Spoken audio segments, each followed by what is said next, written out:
In the case of the New York Times Company versus Sullivan, the New York Times won, provided by the extensive detailing of the First Amendment, protecting media to report on the findings of public officials, figures, and agencies.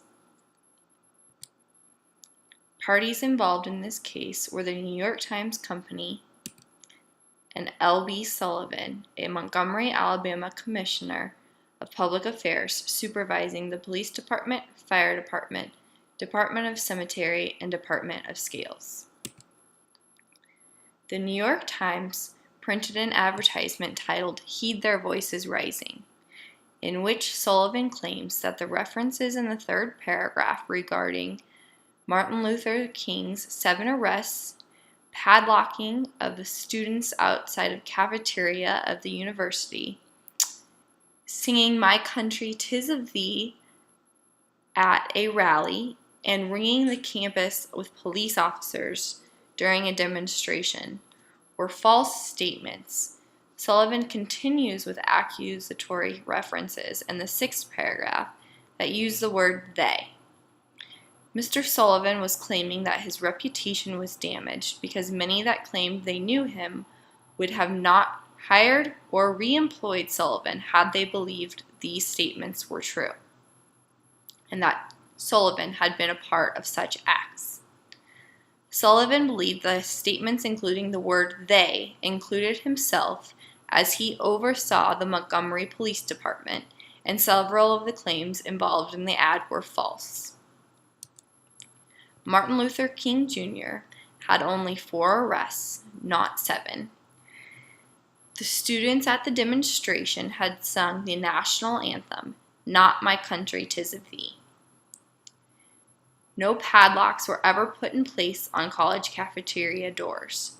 The only students that were denied entrance were those that had failed to re-register for their academic season. Police officers on campus were only there to oversee things. Never once did they ring the campus. The New York Times Company admits to no one ever making any efforts to verify these claims, but ultimately the New York Times prevailed in this case because no actual malice towards Sullivan could be proven, and the media was protected by their First Amendment rights to report on public officials. Moving over to Gertz versus Welch. The parties involved in this case are Elmer Gertz versus Robert Welch, Inc.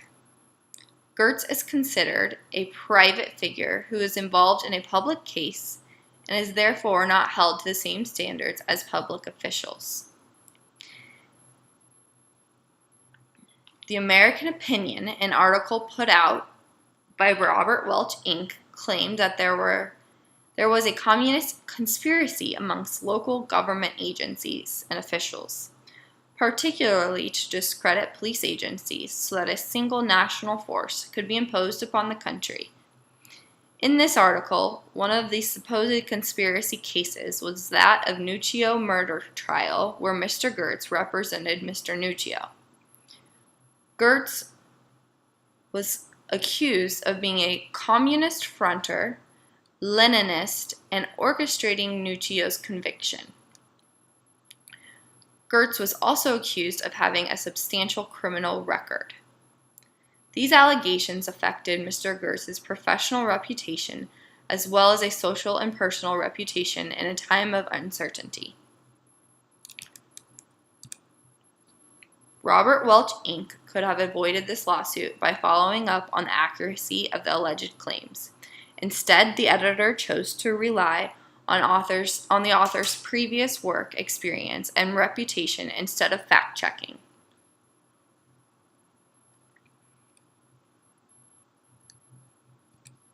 The current defamation laws for the state of Texas and filing a claim are outlined. And in filing a claim, a publication of a statement that was defamatory concerning the plaintiff with the requisite degree of fault are necessary to file a claim. Texas law defines when a plaintiff and a public official all-purpose public figure, and limited-purpose public figure in more or less the way described in the general actual malice and negligence section.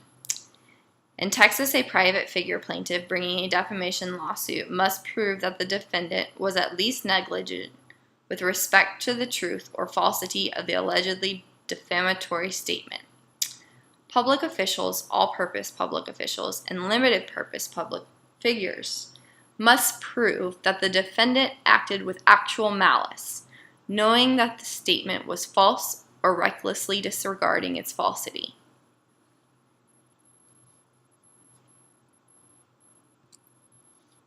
In becoming a communications professional, one of the most important things to understand is that fact and source checking is imperative.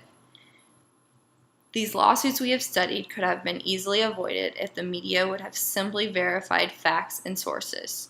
It takes additional time, but accuracy is key in avoiding lawsuits and producing the best type of content, as well as maintaining a good reputation with other media sources.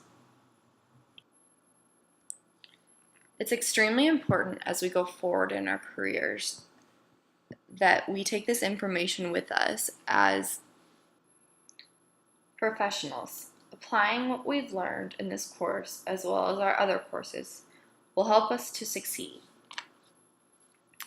As a PR agent, I want to strive to not only be a law-abiding media professional, but also an ethical one. I think fact-checking and ethics go hand in hand.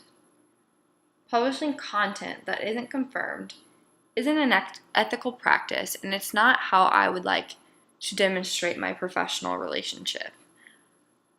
As a PR agent and public relations professionals, the majority of our reputation is based upon what content we produce and how we conduct ourselves in society.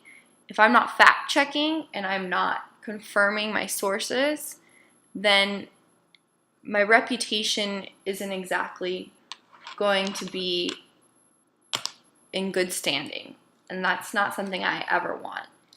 So I think just making sure that we check our facts and that we confirm them and that we hold ourselves to a higher standard than what the law requires is what makes a good media professional and what will ultimately make me a good public relations agent.